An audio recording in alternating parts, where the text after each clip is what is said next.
Hello विद्यार्थी मित्रांनो, स्वागत आहे आपलं स्मार्ट अकॅडमी मराठी या यूट्यूब चॅनलमध्ये. मित्रांनो, जर आपण चॅनलवर नवीन असाल तर व्हिडिओला लाईक करा, शेअर करा आणि सबस्क्राईब करायला विसरू नका. चला तर मित्रांनो, व्हिडिओला सुरुवात करूया.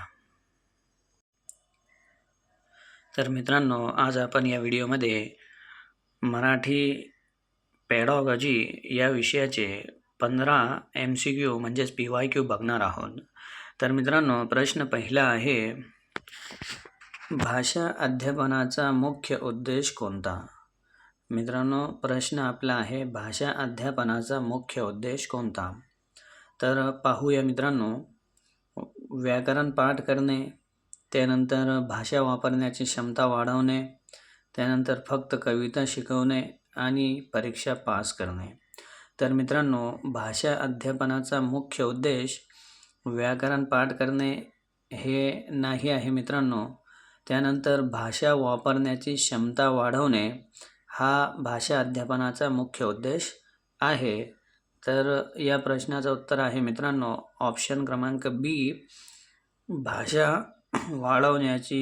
वापरण्याची क्षमता वाढवणे हा भाषा अध्यापनाचा मुख्य उद्देश आहे. पुढचा प्रश्न पाहूया मित्रांनो. याचं स्पष्टीकरण पण आहे मित्रांनो, आणि ते काय आहे, भाषा ऐकणे, बोलणे, वाचणे आणि लिहिणे योग्यरित्या वापरता यावी हा मुख्य उद्देश आहे. म्हणून भाषा अध्यापनाचा मुख्य उद्देश भाषा वापरण्याची क्षमता वाढवणे हा आहे. पुढचा प्रश्न आहे मित्रांनो, मातृभाषेतून शिक्षण दिल्याचा मुख्य फायदा कोणता?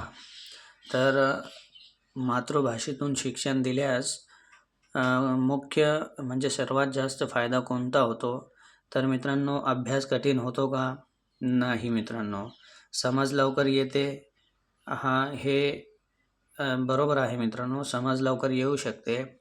त्यानंतर गोंधळ वाढतो का? नाही मित्रांनो. आणि वेळ जास्त लागतो का? तर नाही. तर मित्रांनो, या प्रश्नाचं उत्तर आहे ऑप्शन क्रमांक बी, समज लवकर येते. म्हणजेच मातृभाषेतून शिक्षण दिल्यास मुख्य फायदा हा होतो की समज लवकर येते. पुढचा प्रश्न आहे मित्रांनो, ऐकणे, बोलणे, वाचणे, लिहिणे यांना काय म्हणतात? तर व्याकरण घटक, भाषा कौशल्य, शब्दप्रकार आणि अलंकार. तर मित्रांनो, शब्दप्रकार आणि अलंकार हे तर होऊ शकत नाही, आणि हे वाचणे, बोलणे, ऐकणे, लिहिणे हे व्याकरणाचे घटक पण नाही आहे मित्रांनो.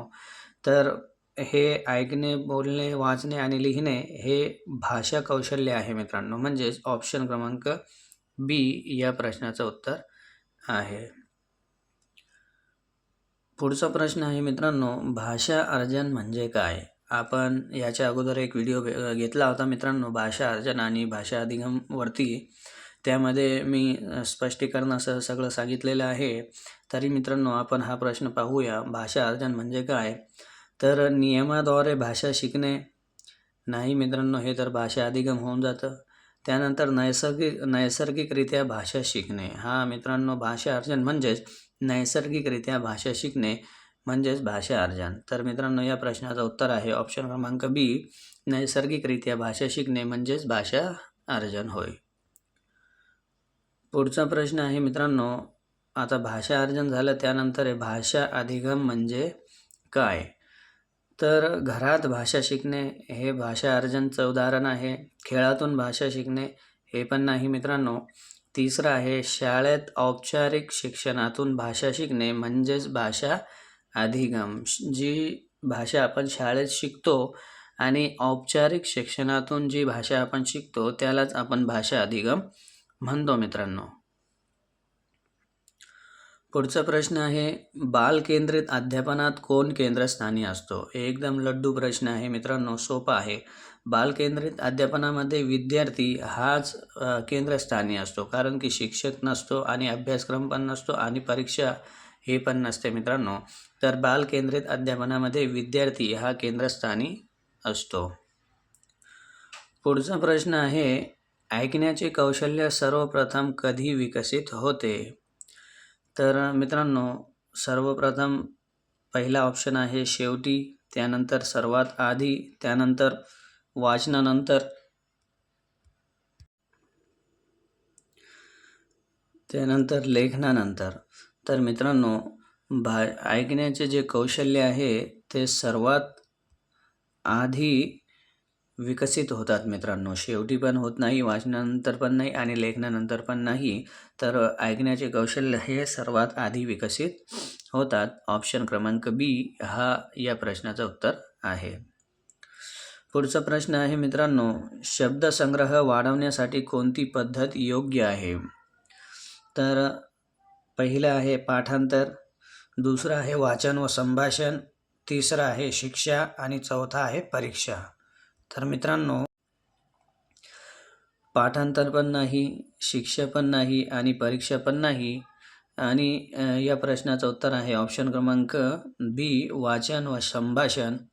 या शब्दसंग्रह वाढवण्यासाठी वाचन व संभाषण ही पद्धत योग्य आहे मित्रांनो.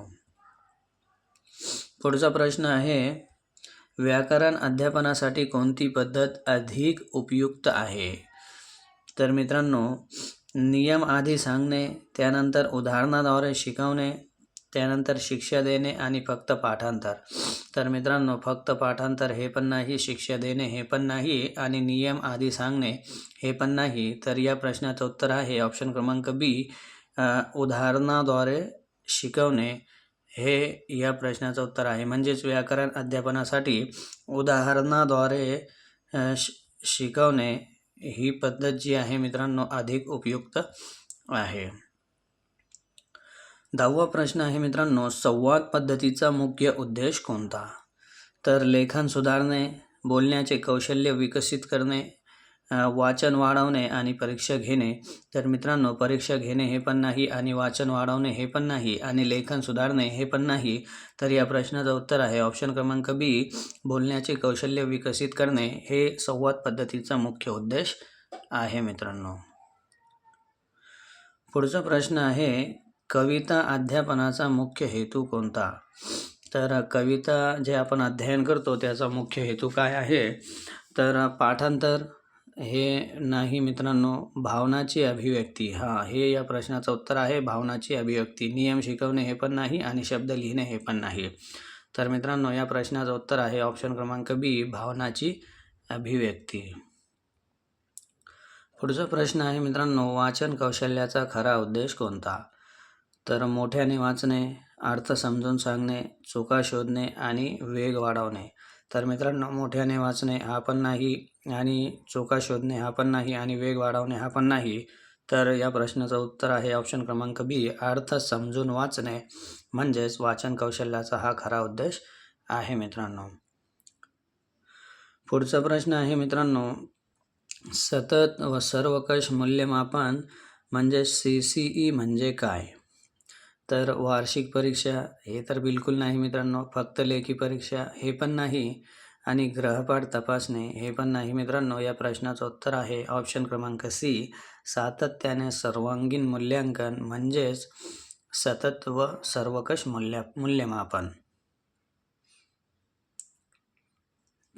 पुढचा प्रश्न पाहूया मित्रांनो, भाषा अध्यापनातील TLM म्हणजे काय?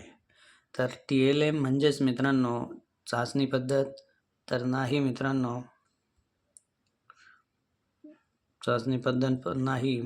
त्यानंतर अध्ययन साहित्य म्हणजेच TLM, अभ्यासक्रम पण नाही आणि वेळापत्रक पण नाही. त्यानंतर पुढचा प्रश्न आहे मित्रांनो, सर्वात शेवटचा प्रश्न आहे, लेखन कौशल्य सुधारण्यासाठी काय आवश्यक आहे? म्हणजेच मित्रांनो, आपले जे लेखन कौशल्य आहे ते सुधारण्यासाठी काय आवश्यक आहे? तर जास्त परीक्षा देणे नाही मित्रांनो, नियमित लेखनाचा सराव करणे. हा उत्तर किंवा हा ऑप्शन बरोबर आहे मित्रांनो. पाठांतरामुळे पण लेखन कौशल्य सुधारणार नाही मित्रांनो आणि शिक्षेमुळे पण सुधारणार नाही. तर या प्रश्नाचं उत्तर आहे ऑप्शन क्रमांक 2 बी, नियमित लेखनाचा सराव करणे हेच लेखन कौशल्य सुधारण्यासाठी आवश्यक आहे. तर मित्रांनो, आय होप आपल्याला हा व्हिडिओ आवडला असेल, तर मित्रांनो व्हिडिओला लाईक करा, शेअर करा आणि सबस्क्राईब करायला विसरू नका. थँक्यू.